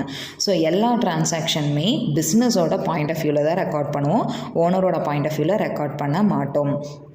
அதே மாதிரி இப்போ பிஸ்னஸ்லேருந்து ஓனர் ஏதாவது கேபிட்டல்லேருந்து அமௌண்ட்டை ரீபேமெண்ட்டாக எடுக்கிறாரு, இல்லை ட்ராயிங்ஸ் ஏதாவது எடுக்கிறாரு, இல்லை அவருக்கான ப்ராஃபிட்டை டிஸ்ட்ரிபியூட் பண்ணுறாங்க அப்படின்னா இது எதுவுமே பிஸ்னஸோட எக்ஸ்பென்சஸாக ட்ரீட் பண்ண மாட்டாங்க. அடுத்தது பார்த்திங்கன்னா இதில் எல்லாமே ஃபினான்ஷியல் ரெக்கார்ட்ஸு, பிஸ்னஸோட ஃபினான்ஷியல் ரெக்கார்ட்ஸ் மெயின்டைன் பண்ணுவாங்க. பிஸ்னஸோட இன்கம்ஸ் அண்ட் எக்ஸ்பென்சஸ் எல்லாம் மெயின்டைன் பண்ணி தான் பிஸ்னஸில் எவ்வளோ ப்ராஃபிட் வந்துச்சு, லாஸ் வந்துச்சு, பிஸ்னஸோட ஃபினான்ஷியல் பொசிஷன் எப்படி இருக்குது அப்படிங்கிறதெல்லாம் இந்த அக்கௌண்டிங் ரெக்கார்ட்ஸ் மெயின்டைன் பண்ணுறது மூலிமா தான் ஃபைன் பண்ணுவாங்க. இதில் ஓனர் அப்படிங்கிறவங்கள நம்ம பிஸ்னஸோட ஒரு ஃபினான்ஷியராக வேணால் ட்ரீட் பண்ணலாம். ஸோ அதனால் அவங்க பிஸ்னஸில் எந்த ப்ராஃபிட் எவ்வளோ லாஸ் வந்தாலும் அதுக்கு அந்த ஓனர் தான் எலிஜிபிள். அடுத்தது second concept going concern concept. Going concern concept அப்படின்னா என்னென்னா, இப்போ ஒரு பிஸ்னஸ் ஆரம்பிக்கிறோன்னா நான் வந்து 5 வருஷத்துக்கு மட்டும்தான் ரன் பண்ணுவேன், 10 வருஷத்துக்கு தான் ரன் பண்ணுவேன்னு யாரும் அந்த பேசிஸில் பிஸ்னஸ் ஸ்டார்ட் பண்ண மாட்டாங்க. ஒரு கண்டினியூட்டி, ஒரு இன்டிஃபைன்டு பீரியடுக்கு என்னோடய பிஸ்னஸ் நடக்கும் அப்படிங்கிற அந்த பேசிஸில் தான் நம்ம வந்து பிஸ்னஸ் ஆரம்பிப்போம். இங்கேயும் அதே மாதிரி எல்லா டிரான்சாக்ஷனுமே கோயிங் கன்சர்ன் அப்படிங்கிறத பேஸ் பண்ணி தான் ரெக்கார்ட் பண்ணுறோம். ஸோ இந்த கான்செப்டில் அதனால் இந்த valuation of assets and liabilities அப்படிங்கிறதுக்கு இம்பார்ட்டன்ஸ் கொடுக்க ஆரம்பித்தாங்க. ஏன்னா இப்போ ஒரு பிஸ்னஸில் நம்ம வந்து ஒரு அசட் வாங்கி யூஸ் பண்ணுறோன்னா அந்த அசட் 1 இயர் யூஸ் பண்ணுறப்ப கண்டிப்பாக அதோட வேல்யூ வந்து ரெடியூஸ் ஆகிருக்கும். அதாவது அதுக்கு டிப்ரிசியேஷன் அப்படிங்கிறது நம்ம சார்ஜ் பண்ண வேண்டி இருக்கும். அப்போது அந்த அசட் எல்லாமே அடுத்த வருஷம் நான் இதே அசட்டை யூஸ் பண்ணுவேன் என்னோட பிஸ்னஸில் அப்படிங்கிற பேசிஸில் தான். நான் இந்த வருஷம் 1 வருஷம் யூஸ் பண்ணிட்டேன், ஸோ அடுத்த வருஷம் பிஸ்னஸை க்ளோஸ் பண்ணிடுவேன், அதனால் அசட்டை யூஸ் பண்ண மாட்டேன் அப்படின்னு சொல்லி அந்த ஆஸ்பெக்டில் நம்ம எந்த இதையுமே ரெக்கார்ட் பண்ண மாட்டோம். அப்போ இங்கே என்ன ஆகுதுன்னா, அசட்ஸ்க்கும் லைபிலிட்டிஸ்க்கும் அதோட ப்ரொடக்டிவிட்டியை பேஸ் பண்ணி வேல்யூ பண்ணுறாங்க. அதே மாதிரி இங்கே ப்ரொடக்டிவிட்டி அப்படிங்கிறது அதோட காஸ்ட்டில் இருந்து அந்த வருஷத்துக்கான டிப்ரிசியேஷனை லெஸ் பண்ணிவிட்டு பேலன்ஸ் இருக்கிற அமௌண்ட்டு தான் பேலன்ஸ் ஷீட்டில் வந்து காமிப்பாங்க. அதே இந்த கோயிங் கன்சர்ன் கான்செப்ட் பார்த்திங்கன்னா நிறைய பிஸ்னஸ் ட்ரான்சாக்ஷனுக்கு ஒரு பேசிஸாக இருக்குது. இப்போ வந்து ஒரு ஃபினான்ஷியல் இன்ஸ்டியூஷன் வந்து பிஸ்னஸ்க்கு கடன் கொடுக்குறாங்க, கிரெடிட் கொடுக்குறாங்க அப்படின்னா அவங்களும் இந்த பிஸ்னஸ் நல்லா ரன் ஆகுது, ஸோ நம்மளுக்கு சீக்கிரமாக அமௌண்ட்டை ரீபே பண்ணிடுவாங்க அப்படிங்கிற பேசிஸில்.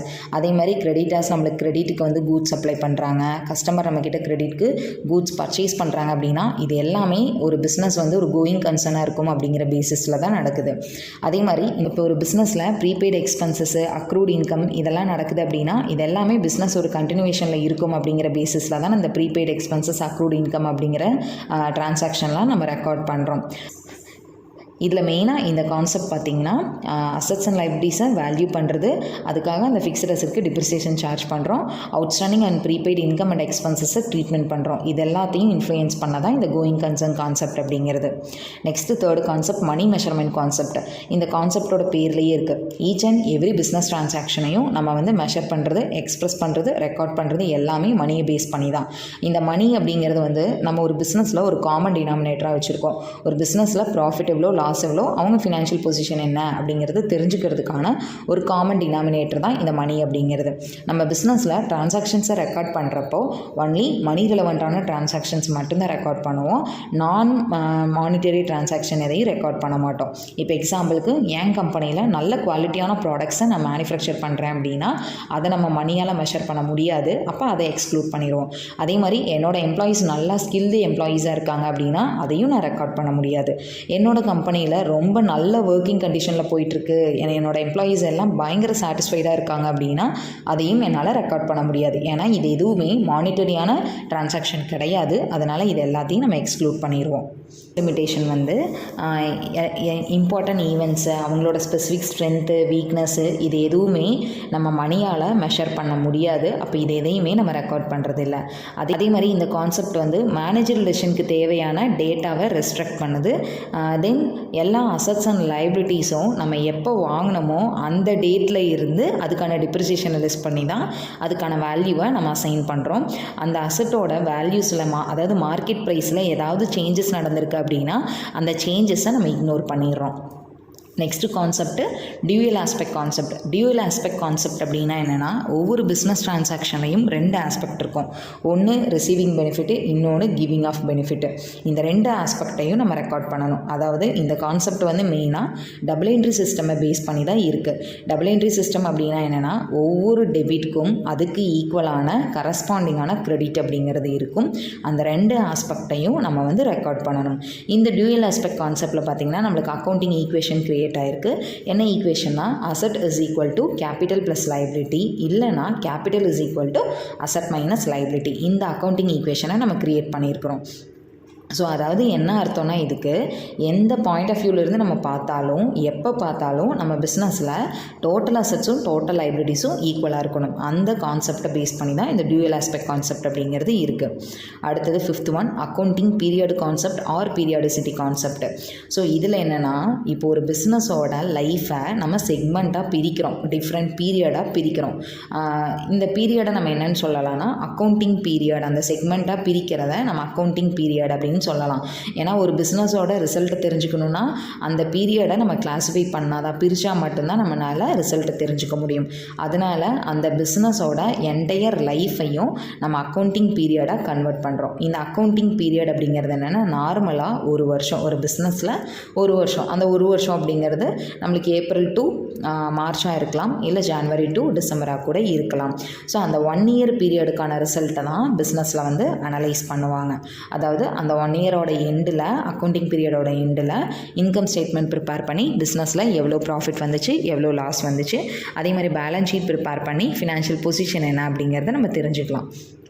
நெக்ஸ்ட் பார்த்திங்கன்னா இதில் வந்து கேபிட்டல் அண்ட் ரெவன்யூ ஐட்டம்ஸை வந்து டிஃப்ரென்ஷியேட் பண்ணுவோம். கேபிட்டல் அண்ட் ரெவன்யூ ஐட்டம்ஸ் அப்படின்னா என்னென்னா, இப்போ நான் வந்து இன்றைக்கி ஒரு அசட் வாங்குகிறேன் அப்படின்னா அந்த அசட்டோட யூசேஜ், அதோட பெனிஃபிட் அப்படிங்கிறது எனக்கு ஒரு மோர் தென் 1 இயருக்கு மேலே கிடைக்குது அப்படின்னா அதை நான் கேபிட்டல் ஐட்டம்னு சொல்லுவேன். ரெவன்யூ ஐட்டம் அப்படின்னா ஒரு விஷயத்துக்காக நம்ம ஸ்பெண்ட் பண்ணுற ஒரு அமௌண்ட்டு, அந்த பெனிஃபிட் வந்து எனக்கு ஒரு குறிப்பிட்ட பீரியட், அதாவது ஒரு வருஷத்துக்கு மட்டும்தான் கிடைக்கும், ஒரு அக்கௌண்டிங் பீரியடுக்கு மட்டும்தான் கிடைக்கும் அப்படின்னா அதை நான் ரெவன்யூ ஐட்டம் அப்படின்னு சொல்லுவேன். எல்லா எக்ஸ்பென்சஸும் இன்கமும் அந்த ஒரு அக்கௌண்டிங் பீரியடோட மட்டும்தான் ரெக்கார்ட் பண்ணுவோம். இப்போ ஒரு எக்ஸ்பென்சஸோட பெனிஃபிட் வந்து எனக்கு ஒரு 4-5 வருஷம் அக்கௌண்டிங் பீரியட் கிடைக்குது அப்படின்னா அதை நான் கேபிட்டல் எக்ஸ்பெண்டிச்சர் அப்படின்னு சொல்லுவேன். இது வந்து பீரியாடிசிட்டி கான்செப்ட். அடுத்தது காஸ்ட் கான்செப்ட். ஸோ காஸ்ட் கான்செப்டில் பார்த்திங்கன்னா அசட்ஸ் எல்லாமே நம்ம என்ன ப்ரைஸ்க்கு வாங்கினோமோ அந்த ப்ரைஸில் தான் ரெக்கார்ட் பண்ணுவோம். அதே மாதிரி அசட்ஸ் வந்து நம்ம எப்படி ரெக்கார்ட் பண்ணுவோன்னா அதோட காஸ்ட்லேருந்து டிப்ரிசியேஷனை லெஸ் பண்ணிவிட்டு பேலன்ஸ் இருக்கிற அமௌண்ட்டை தான் நம்ம வந்து ரெக்கார்ட் பண்ணுவோம். மார்க்கெட் வேல்யூவை நம்ம கன்சிடர் பண்ணுறது கிடையாது. அசட்டை வேல்யூ பண்ணுறப்போ இல்லை அதுக்கான டிப்ரிசியேஷன் சார்ஜ் பண்ணுறப்போ நம்ம மார்க்கெட் வேல்யூவை கன்சிடர் பண்ணுறது கிடையாது. ஸோ அதனால் இந்த கான்செப்டில் என்னென்ன லிமிட்டேஷன்ஸ்லாம் இருக்குது அப்படின்னு பார்த்தோன்னா, ஃபர்ஸ்ட் வந்து அசட்டோட ட்ரூ வேல்யூ என்னங்கிறது நம்மளுக்கு தெரியாது. அதே மாதிரி அசட் வந்து நம்மளுக்கு எக்ஸாக்டான காஸ்ட்டில் தான் இருக்கா அப்படிங்கிறத நம்ம தெரிஞ்சுக்க முடியாது. அப்போ அதனால் ஃபினான்ஷியல் பொசிஷனும் நம்மளுக்கு எக்ஸாக்டாக இருக்கும்னு சொல்ல முடியாது. நம்ம பேலன்ஸ் ஷீட்டில் ஃபினான்ஷியல் பொசிஷன் ஃபைன் பண்ணுவோன்னு பார்த்தோம் இல்லையா, அப்போ அந்த பேலன்ஸ் ஷீட்டில் காமிக்கிற அசட்டோட வேல்யூ வந்து நம்மளுக்கு எக்ஸாக்டாக இருக்காது. அடுத்தது இன்ஃப்ளேஷன் அப்படிங்கிறது இந்த கான்செப்ட் வந்து இக்னோர் பண்ணிடுது. ஸோ இதெல்லாம் தான் காஸ்ட் கான்செப்டோட லிமிட்டேஷன்ஸு. ஸோ இதில் வந்து நிறைய மெஷர்மெண்ட்லாம் யூஸ் பண்ணுறாங்க. என்னென்னா present value of future cash flow of asset, current cost, replacement cost, இந்த மாதிரி ஒரு சில டெக்னிக்ஸ்லாம் யூஸ் பண்ணி பிஸ்னஸோட எக்ஸாக்டாக ட்ரூ அண்ட் ஃபேர் வியூ என்ன அப்படிங்கிறத தெரிஞ்சுக்கிறாங்க. Next 7th concept realisation concept or revenue recognition concept. இதில் வந்து ரெவன்யூ அப்படிங்கிறது என்னென்னா நம்மளுக்கு கேஷ் இன்ஃப்ளோ ஆகிறது. கேஷ் வந்து என்னென்ன வேஸ்லலாம் இன்ஃப்ளோ ஆகும் அப்படின்னு பார்த்தோன்னா, ஒரு பிஸ்னஸ் வந்து அவங்களோட கூட்ஸ் அண்ட் சர்வீசஸ் சேல் பண்ணுறப்போ அவங்களுக்கு கேஷ் இன்ஃப்ளோ அப்படிங்கிறது கிடைக்கும். ஸோ ஆஸ் பர் இந்த கான்செப்டில் பார்த்திங்கன்னா ரெவன்யூ அப்படிங்கிறது நம்ம எந்த டேட்டில் நம்மளுக்கு ரியலைஸ் ஆச்சோ அதை தான் நம்ம ரெக்கார்ட் பண்ணுறோம்.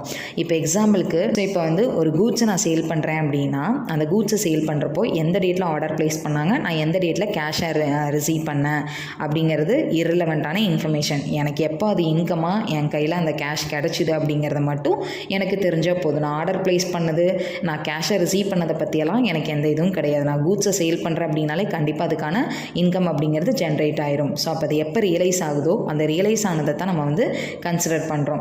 அதே மாதிரி இங்கே வந்து date of passing of title of goods is relevant அப்படின்னா என்னென்னா, என்கிட்ட இருக்கிற கூட்ஸை நான் இன்னொருத்தருக்கு கொடுக்குறேன் அப்படின்னா அப்போ அந்த ஓனர்ஷிப், அதாவது டைட்டில் அப்படிங்கிறது ட்ரான்ஸ்ஃபர் ஆகுது. அந்த டைட்டில் அப்படிங்கிறது தான் ரிலவெண்ட் அப்படின்னு சொல்கிறாங்க. அப்படின்னா என்னென்னா, நான் என்கிட்ட இருக்க கூட்ஸை இன்னொருத்தருக்கு கொடுக்குறேன் அப்படின்னா அதை கொடுத்த உடனேயுமே எனக்கு அது சேலாக கன்வெர்ட் ஆகிடுது. அப்போ அந்த சேலாக கன்வெர்ட் ஆகி அது ரியலைஸ் ஆகுது இல்லையா, அந்த ரியலைஸ் ஆனதை தான் இந்த கான்செப்டில் சொல்கிறாங்க. அதாவது சிம்பிளாக சொல்லணும்னா இந்த கான்செப்டில் வந்து என்னென்னா, நம்ம பணம் எப்போ வாங்குகிறோங்கிறத பற்றி அவங்க கன்சிடர் பண்ணுறது கிடையாது. என்கிட்ட இருக்கிற கூட்ஸை நான் கஸ்டமருக்கு கொடுக்குறேன், சேல் பண்ணுறேன் அப்படின்னாலே அதுவே ரியலைசேஷன் அப்படின்னு சொல்லி கன்சிடர் பண்ணுறாங்க இதில். அடுத்தது மேட்சிங் கான்செப்ட். மேட்சிங் கான்செப்ட் அப்படின்னா என்னென்னா, இப்போ ஒரு பிஸ்னஸில் எக்ஸ்பென்சஸும் இருக்கும், இன்கமும் இருக்கும்.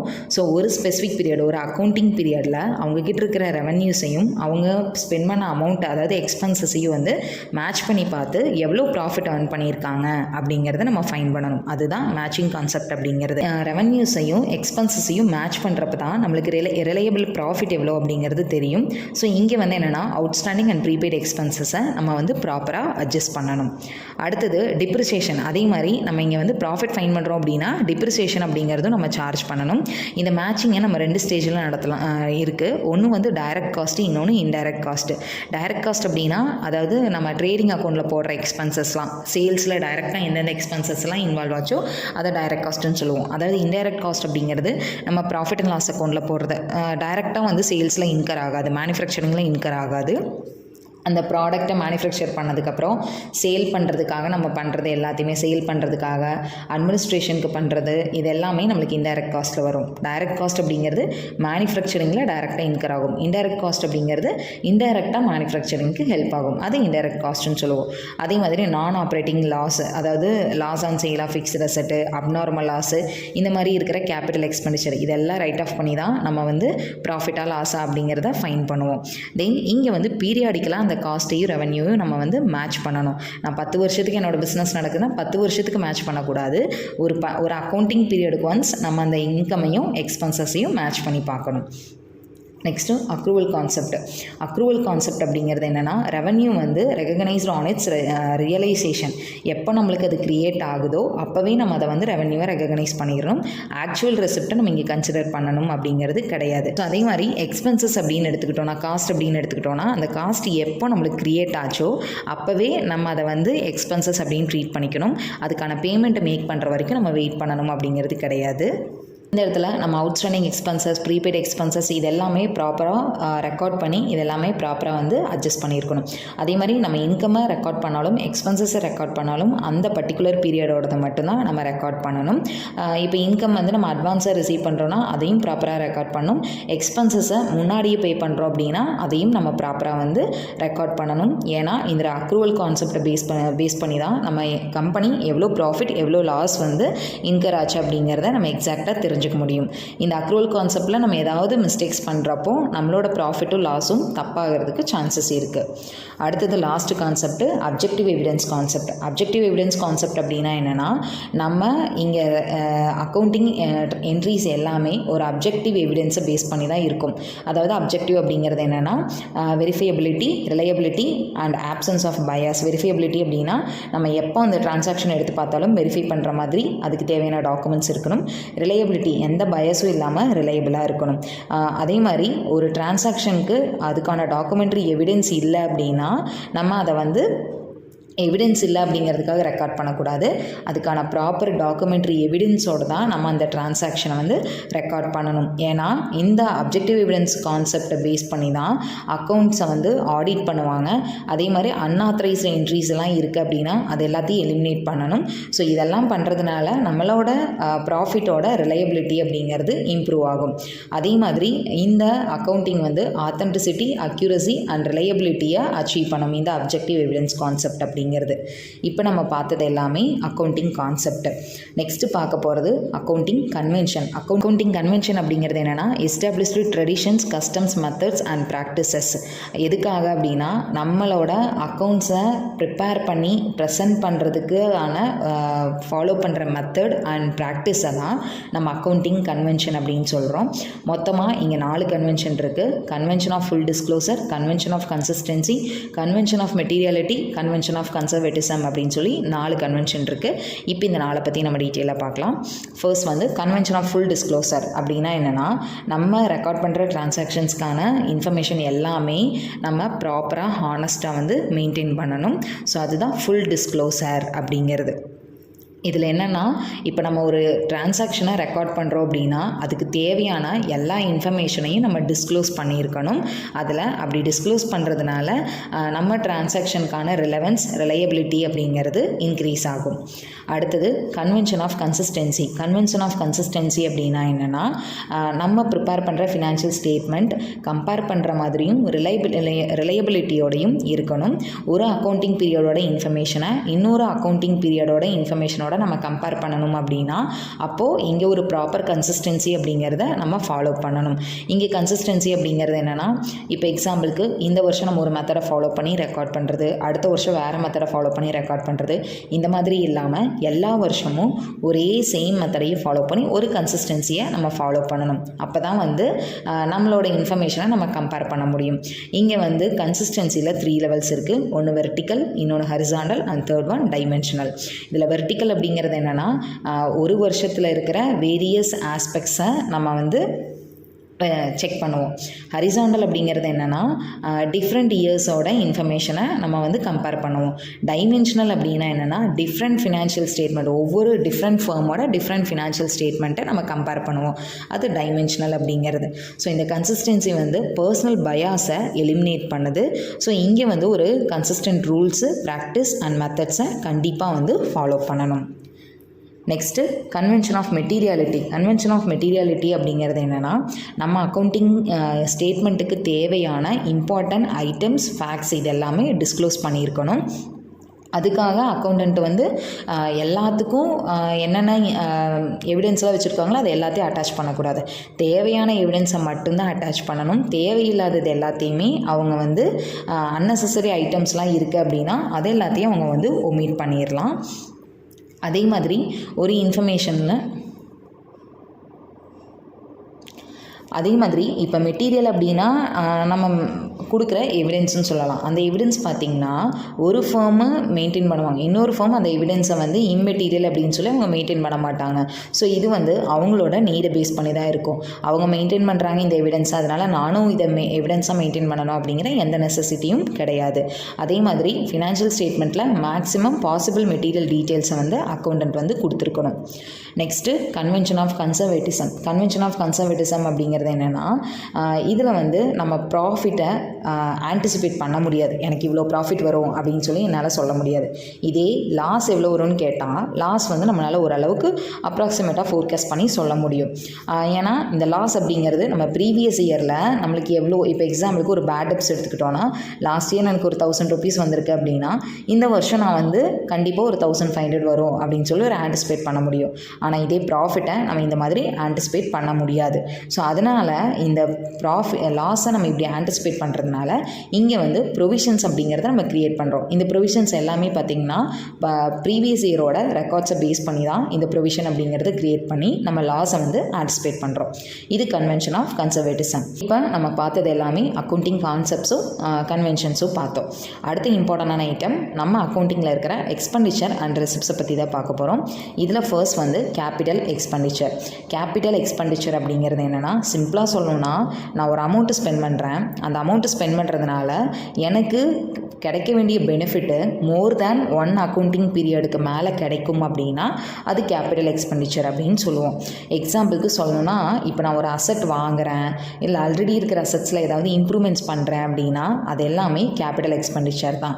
ஏன்னா இன்றைக்கி நான் ஒரு அசட் வாங்குறேன் அப்படின்னா இந்த ஒரு வருஷம் தான் யூஸ் பண்ணுவேன் அப்படின்னு சொல்ல முடியாது. அதோட பெனிஃபிட் எனக்கு 4-5 வருஷம் இல்லை 10-15 வருஷம் கூட கிடைக்கலாம். அந்த மாதிரி நம்ம எதுக்கெல்லாம் அமௌண்ட் ஸ்பெண்ட் பண்ணுறோமோ அதெல்லாம் கேபிட்டல் எக்ஸ்பெண்டிச்சர் அப்படின்னு சொல்லுவோம். Benefit beyond current accounting period அப்படின்னா இந்த ஒரு வருஷத்துக்கு மேலே எனக்கு அதோட பெனிஃபிட் வந்து கிடைக்கும். அக்கௌண்டிங் ட்ரீட்மெண்ட்டு எப்படி ட்ரீட் பண்ணுவோன்னா, அந்த ரெஸ்பெக்டிவ் அசட் அக்கௌண்ட்டில் டெபிட் பண்ணுவோம், பேலன்ஸ் ஷீட்டில் அசட் சைடு வந்து நம்மளுக்கு அப்பியர் ஆகும். எக்ஸாம்பிள்ஸ் வந்து நம்ம எந்த அசட் பர்ச்சேஸ் பண்ணாலும் அது எல்லாமே கேபிட்டல் எக்ஸ்பெண்டிச்சரில் தான் வரும். அதே மாதிரி ஒரு அசட்காக நம்ம ஏதாவது எக்ஸ்பென்சஸ் ஸ்பெண்ட் பண்ணுறோம் அப்படின்னா அதுவும் கேபிட்டல் எக்ஸ்பெண்டிச்சர் தான். அடுத்தது ரெவன்யூ எக்ஸ்பெண்டிச்சர். ரெவன்யூ எக்ஸ்பெண்டிச்சர் அப்படிங்கிறது கேபிட்டல் எக்ஸ்பெண்டிச்சருக்கு ஆப்போசிட்டு. நான் ஒரு எக்ஸ்பென்சஸ் ஸ்பெண்ட் பண்ணுறேன், அதுக்கான பெனிஃபிட்டு எனக்கு வித்தின் 1 அக்கௌண்டிங் பீரியடுக்கு மட்டும்தான் கிடைக்கும் அப்படின்னா அது ரெவன்யூ எக்ஸ்பெண்டிச்சர். இதுக்கு வந்து ரெஸ்பெக்டிவ் எக்ஸ்பென்சஸ் அக்கௌண்ட்டை டெபிட் பண்ணுவோம். இந்த ஐட்டம் நம்மளுக்கு ட்ரேடிங் அக்கௌண்ட்லேயோ இல்லை ப்ராஃபிட் அண்ட் லாஸ் அக்கௌண்ட்லேயோ மட்டும்தான் நம்மளுக்கு அப்பியர் ஆகும். எக்ஸாம்பிளுக்கு ரெண்ட் பே பண்ணுறது, ரிப்பேர்ஸ்க்கு அமௌண்ட் பே பண்ணுறது, இன்சூரன்ஸ் பே பண்ணுறது, இந்த மாதிரி இருக்கிற எக்ஸ்பென்சஸ் எல்லாமே ரெவன்யூ எக்ஸ்பெண்டிச்சரில் வரும். இப்போ இந்த ரெண்டுக்கும் கேபிட்டல் எக்ஸ்பெண்டிச்சருக்கும் ரெவன்யூ எக்ஸ்பெண்டிச்சருக்கும் டிஃப்ரென்ஸ் பார்த்தோன்னா, கேபிட்டல் எக்ஸ்பெண்டிச்சர் அப்படிங்கிறது நம்ம மெயினாக அசட்ஸ்க்காக ஸ்பெண்ட் பண்ணுறது, நம்மளோட ப்ரொடக்ஷனை இன்க்ரீஸ் பண்ணுறதுக்காக என்னென்ன அமௌண்ட்டெல்லாம் ஸ்பெண்ட் பண்ணுறோமோ அதெல்லாம் கேபிட்டல் எக்ஸ்பெண்டிச்சர். ரெவன்யூ எக்ஸ்பெண்டிச்சர் அப்படிங்கிறது இங்கே வந்து ப்ரொடக்டிவிட்டியை மெயின்டைன் பண்ணுறதுக்காக, ஏர்னிங் கெப்பாசிட்டியை மெயின்டைன் பண்ணுறதுக்காக நம்ம ஸ்பெண்ட் பண்ணுற எக்ஸ்பென்சஸை ரெவன்யூ எக்ஸ்பெண்டிச்சர் அப்படின்னு சொல்லுவோம். கேபிட்டல் எக்ஸ்பெண்டிச்சரோட பெனிஃபிட் எனக்கு வந்து மோர் தேன் 1 அக்கௌண்டிங் பீரியடுக்கு கிடைக்கும். ஆனால் இதே ரெவன்யூ எக்ஸ்பெண்டிச்சரோட பெனிஃபிட் வந்து எனக்கு 1 அக்கௌண்டிங் பீரியடுக்கு மட்டும்தான் கிடைக்கும். இங்கே கேபிட்டல் எக்ஸ்பெண்டிச்சரை ரெஸ்பெக்டிவ் அசட் அக்கௌண்ட்டில் டெபிட் பண்ணுவோம், ரெவன்யூ எக்ஸ்பெண்டிச்சரை ரெஸ்பெக்டிவ் எக்ஸ்பென்சஸ் அக்கௌண்ட்டில் டெபிட் பண்ணுவோம். எக்ஸாம்பிளுக்கு எந்த அசட் வாங்கினாலும் சரி, அசட்டுக்கு என்ன எக்ஸ்பென்சஸ் ஸ்பெண்ட் பண்ணாலும் அது கேபிட்டல் எக்ஸ்பெண்டிச்சரில் வரும். ரெவன்யூ எக்ஸ்பெண்டிச்சரில் என்னென்ன எக்ஸ்பென்சஸ்லாம் பே பண்ணுறோமோ அதெல்லாம் ரெவன்யூ எக்ஸ்பெண்டிச்சரில் வரும். அடுத்த item deferred revenue expenditure. Deferred revenue expenditure அப்படின்னா என்னென்னா, இப்போ நான் ஒரு எக்ஸ்பெண்டிச்சர் ஸ்பெண்ட் பண்ணியிருக்கேன், அதோட பெனிஃபிட் வந்து எனக்கு இந்த ஒரு வருஷம் தான் கிடைக்கும் அப்படின்னு சொல்ல முடியாது. அதோட பெனிஃபிட் எனக்கு மோர் தேன் 1 அக்கௌண்டிங் பீரியட் வரைக்கும் கிடைக்கும். மேபி ஒரு 10-15 வருஷம் கூட கிடைக்கலாம். ஆனால் அது வந்து அசட் கிடையாது. அது நீங்கள் கேட்கலாம், அப்போ கேபிட்டல் எக்ஸ்பெண்டிச்சரும் அதே மாதிரி தானே அப்படின்னா, கேபிட்டல் எக்ஸ்பெண்டிச்சருங்கிறதுல நம்ம மெயினாக அசட் வாங்குறது, அசட்டில் ஏதாவது இம்ப்ரூவ்மெண்ட் பண்ணுறது, அது கேபிட்டல் நேச்சர். ஆனால் இந்த டெஃபர்ட் ரெவன்யூ எக்ஸ்பெண்டிச்சர் அப்படிங்கிறது இட்ஸ் அன் எக்ஸ்பென்சஸ், பட் அதோட பெனிஃபிட் ஓவர சப்சிக்வெண்ட் பீரியடில் கிடைக்குது அப்படின்னா அதுதான் டெஃபர்ட் ரெவன்யூ எக்ஸ்பெண்டிச்சர். இப்போ எக்ஸாம்பிளுக்கு சொல்லணும்னா, நான் ஒரு ப்ராடக்ட்டுக்கான அட்வர்டைஸ்மெண்ட் பண்ணுறேன் அப்படின்னா, அந்த அட்வர்டைஸ்மெண்ட்டோட பெனிஃபிட்னால ஒரு 10 வருஷத்துக்கு என்னோடய ப்ராடக்ட்டு மார்க்கெட்டில் ரொம்ப டிமாண்ட் ஜாஸ்தியாக இருக்குது அப்படின்னா அதை நம்ம டெஃபர்ட் ரெவன்யூ எக்ஸ்பெண்டிச்சர் அப்படின்னு சொல்லலாம். ஆனால் இந்த எக்ஸ்பெண்டிச்சரை நான் ஒரே வருஷத்தில் ரைட் ஆஃப் பண்ண முடியாது. ஒரு 3 to 5 இயர்ஸ் வரைக்கும் நான் பிரித்து அந்த எக்ஸ்பெண்டிச்சரை வந்து ரெக்கார்ட் பண்ணலாம் ப்ராஃபிட் அண்ட் லாஸ் அக்கௌண்ட்டில். இப்போ ஒரு 50,000 நான் ஸ்பெண்ட் பண்ணியிருக்கேன் அப்படின்னா 5 இயர்ஸ்க்கு அதை நான் வந்து ரைட் ஆஃப் பண்ணலாம். ஒவ்வொரு வருஷமும் 10,000 அப்படின்னு சொல்லி ரைட் ஆஃப் பண்ணலாம். ரிமைனிங் அந்த அன்ரிட்டன் போர்ஷன் இருக்கு இல்லையா, அதை வந்து நான் பேலன்ஸ் ஷீட்டில் அசட் சைடு வந்து காமிப்பேன். நெக்ஸ்ட்டு இப்போது நம்ம பார்த்ததெல்லாம் எக்ஸ்பெண்டிச்சர். அடுத்தது நம்ம பார்க்க போகிறது கேபிட்டல் ரிசிப்ட். கேபிட்டல் ரிசிப்ட் அப்படிங்கிறது என்னென்னா, இப்போ ஒரு அசட்டை சேல் பண்ணுறதுல எனக்கு ஒரு கேஷ் அமௌண்ட் கிடச்சிருக்குது அப்படின்னா அதை வந்து நான் கேபிட்டல் ரிசிப்ட் அப்படின்னு சொல்லலாம். இதை ரெஸ்பெக்டிவ் அக்கௌண்ட்டில் கிரெடிட் பண்ணுவோம். எக்ஸாம்பிளுக்கு பார்த்திங்கன்னா, லேண்ட் அண்ட் பில்டிங்கை சேல் பண்ணுறது, எந்த அசட்டை சேல் பண்ணாலும் அது கேபிட்டல் ரிசிப்டில் வரும். அதே மாதிரி லோன் வந்து இன்க்ரீஸ் பண்ணியிருக்கேன், கேபிட்டலை வந்து ரைஸ் பண்ணியிருக்கேன் அப்படின்னா அது எல்லாமே கேபிட்டல் ரிசிப்ட் தான். அடுத்தது ரெவன்யூ ரிசிப்ட். ரெவன்யூ ரிசிப்ட் அப்படிங்கிறது நார்மலாக நான் ஒரு பிஸ்னஸ் ட்ரான்சாக்ஷன்ஸ் பண்ணுறதுனால, நார்மலாக ஒரு பிஸ்னஸில் நடக்கிற ஒரு ஒர்க் பண்ணுறதுனால எனக்கு ஒரு அமௌண்ட் கிடச்சிருக்குது அப்படின்னா அது ரெவன்யூ ரிசிப்ட். அதாவது ஒரு இன்கம் கிடச்சிருக்குது அப்படின்னா அது ரெவன்யூ ரிசிப்ட் அப்படின்னு நம்ம சொல்லுவோம். இப்போ எக்ஸாம்பிளுக்கு நான் வந்து ப்ராடக்டை சேல் பண்ணியிருக்கேன், கமிஷன் ஏர்ன் பண்ணியிருக்கேன், ஏதாவது சர்வீசஸ் பண்ணதுக்காக ஃபீஸ் ரிசீவ் பண்ணியிருக்கேன் அப்படின்னா அதெல்லாம் ரெவன்யூ ரிசிப்டில் வரும். அதே மாதிரி இங்கே sale of land and building by dealer அப்படின்னா என்னென்னா, இப்போ நான் ஒரு ரியல் எஸ்டேட் டீலராக இருக்கேன், என்னோடய பிஸ்னஸே லேண்ட் அண்ட் பில்டிங்கை சேல் பண்ணுறது தான் அப்படின்னா, அப்போ ஆஸ் அ டீலராக நான் வந்து லேண்ட் அண்ட் பில்டிங்கை சேல் பண்ணுறேன் அப்படின்னா அது ரெவன்யூ ரிசிப்ட். அதே மாதிரி செக்யூரிட்டி டீலராக இருக்கிறேன், ஸோ செக்யூரிட்டிஸை சேல் பண்ணதில் எனக்கு ரெவன்யூ கிடச்சிருக்குது அப்படின்னா அதுவும் ரெவன்யூ ரிசிப்ட்ஸ் தான். இப்போ இந்த ரெண்டுக்குமான டிஃப்ரென்ஸ் பார்த்தோன்னா, கேபிட்டல் ரிசிப்ட் அப்படிங்கிறது it's not a revenue in nature. அப்படின்னா ஒரு அசட்டை சேல் பண்ணுறதுனால இல்லை ஒரு லைபிலிட்டியை புதுசாக க்ரியேட் பண்ணுறதுனால எனக்கு கேஷ் கிடைக்குதுன்னா அது கேபிட்டல் ரிசிப்ட். ரெவன்யூ ரிசிப்ட் அப்படிங்கிறது நார்மல் கோர்ஸ் ஆஃப் பிஸ்னஸில் எனக்கு கிடைக்கிற இன்கம்மை நான் ரெவன்யூ ரிசிப்ட் அப்படின்னு சொல்கிறேன். அக்கௌண்டிங் ட்ரீட்மெண்ட்டு கேபிட்டல் ரிசிப்ட்ஸை நம்ம அந்த ரெஸ்பெக்டிவ் அக்கௌண்ட்டில் கிரெடிட் பண்ணுவோம், ரெவன்யூ ரிசிப்ட்ஸை அந்த ரெவன்யூ அக்கௌண்ட்டில் நம்ம கிரெடிட் பண்ணுவோம். எக்ஸாம்பிள் பார்த்திங்கன்னா, sale of land and building, raising of loan, raising of capital. இங்கே sale of land and building by dealer, sale of securities by dealer. அடுத்தது அதே மாதிரி சேல்ஸு, கமிஷன், இந்த மாதிரி இருக்கிற எல்லா இன்கம்ஸையும் நம்ம ரெவன்யூ ரிசிப்டில் போடலாம். நெக்ஸ்ட்டு இன்னொரு டைப் ஆஃப் அசட் என்னென்னா கண்டின்ஜென்ட் அசட்.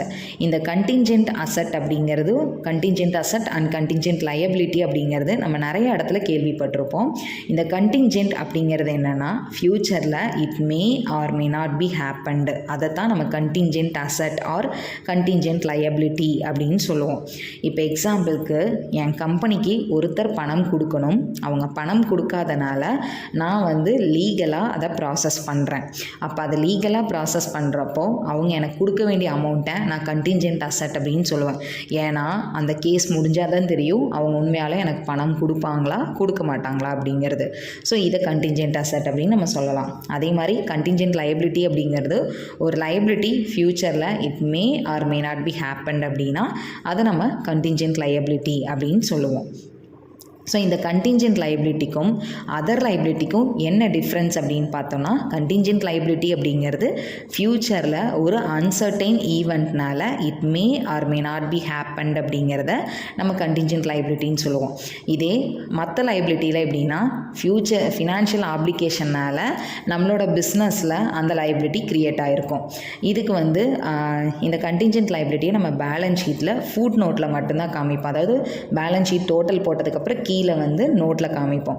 இதே இந்த லைபிலிட்டியை நம்ம லைபிலிட்டி சைடு பேலன்ஸ் ஷீட்டில் காமிச்சிருப்போம். எக்ஸாம்பிள்ஸ் பார்த்திங்கன்னா, கண்டிஞ்சன்ட் லைபிலிட்டிக்கு bills discounted but not yet matured, arrears of dividend இதெல்லாம் சொல்லலாம். அதர் லைபிலிட்டிக்கு creditors for goods, outstanding expenses இதெல்லாம் அதர் லைபிலிட்டி அப்படின்னு சொல்லலாம். ஸோ இப்போ நம்ம பார்த்தது எல்லாமே பேசிக் அக்கௌண்ட்ஸோட அக்கௌண்டிங் கான்செப்ட்ஸ் என்ன, கன்வென்ஷன்ஸ் என்ன மெத்தட்ஸ் இருக்குது, single entry system, double entry system மெத்தட்ஸில் அதே மாதிரி cash basis, accrual basis, mixed basis, accounting concepts, conventions, types of expenses, types of ரெசிப்ட்ஸு, contingent asset, contingent liability இந்த மாதிரி basic concepts and then basic terms எல்லாமே பார்த்துட்டோம்.